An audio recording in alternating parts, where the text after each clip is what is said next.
What are the things about God that you have settled in your heart on? Who is God to you?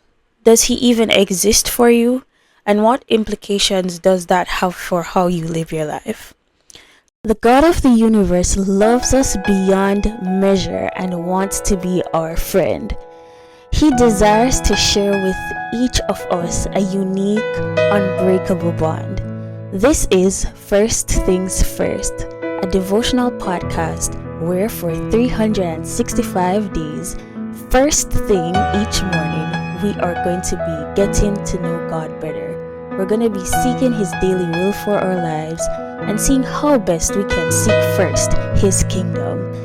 In short, we'll be putting first things first. Good morning and welcome to another episode of First Things First. I'm your host, Melissa Sewell, and for this morning's devotional, we're going to be exploring how we see God. Who is God to you? Our text for contemplation is found in Matthew 16 verses 13 to 16. Before we begin, let's have a word of prayer. Father in heaven, thank you for another beautiful morning. I pray that as we explore your words, that you will reveal yourself to us and help us to get a knowledge of who you are and to personalize that in our individual lives. In Jesus' name, amen. So, Matthew 16 verses 13 to 16. When Jesus came to the region of Caesarea Philippi, he asked his disciples, "Who do people say the Son of Man is?" They replied, "Some say John the Baptist, others say Elijah, and still others Jeremiah or one of the prophets. But what about you?" he asked. "Who do you say that I am?" Simon Peter answered, "You are the Messiah, the Son of the living God." This is a question we all need to ask ourselves.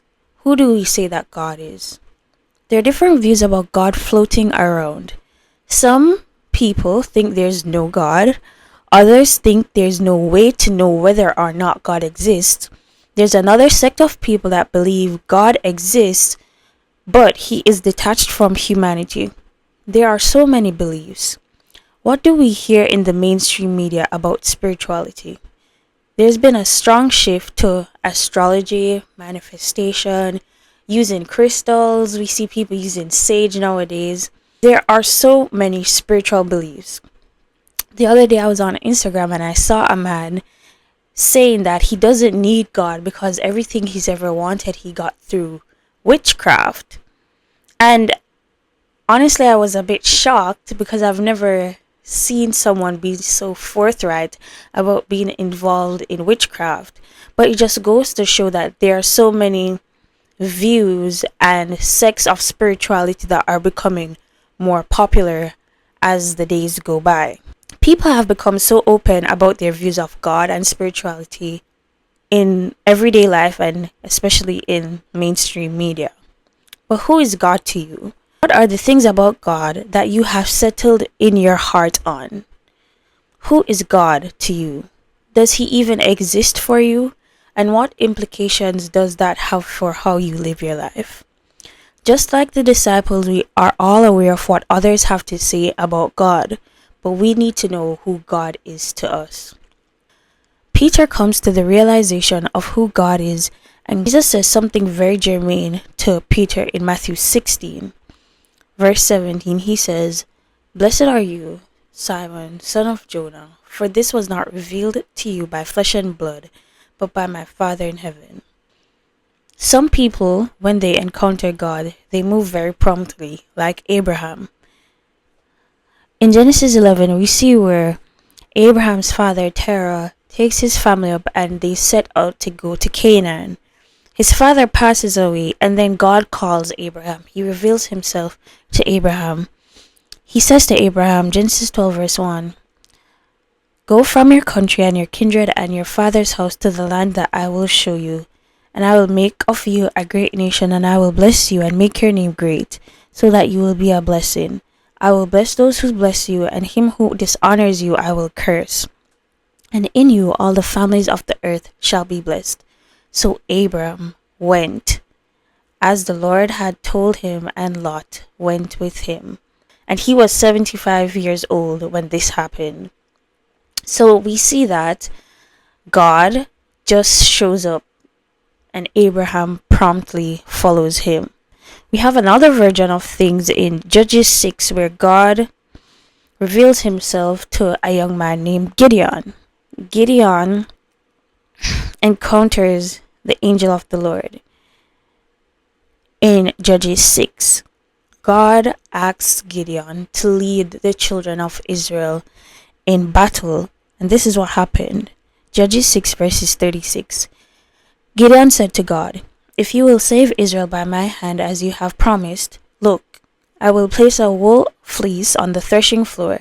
If there is dew only on the fleece and all the ground is dry, then I will know that you will save Israel by my hand as you said." And that is what happened. Gideon rose early the next day. He squeezed the fleece and wrung out the dew, a bowl full of water. Then Gideon said to God, "Do not be angry with me. Let me make just one more request.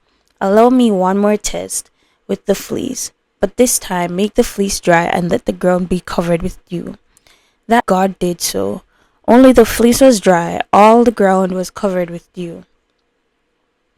So here, Gideon asks God for a sign to reveal that he would really be with them and give them the victory. Some of us, when God encounters us, we move promptly like Abraham, and others, like Gideon, we ask God for a sign.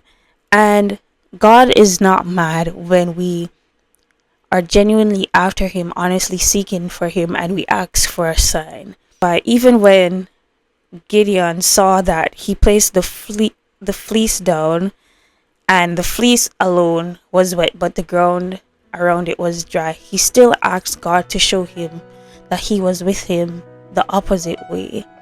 Because sometimes we do need confirmation, but what do we do with the revelations that God gives to us? God has spared so many of our lives. God has done so many things in our lives that we get glimpses of him. And it is on us to add those things to the catalog of things that we can stand on and say, we know God to be faithful. We know God to be true. We know God to be trustworthy. We know God to be merciful. We know God to be loving, because he has done these things for us in the past.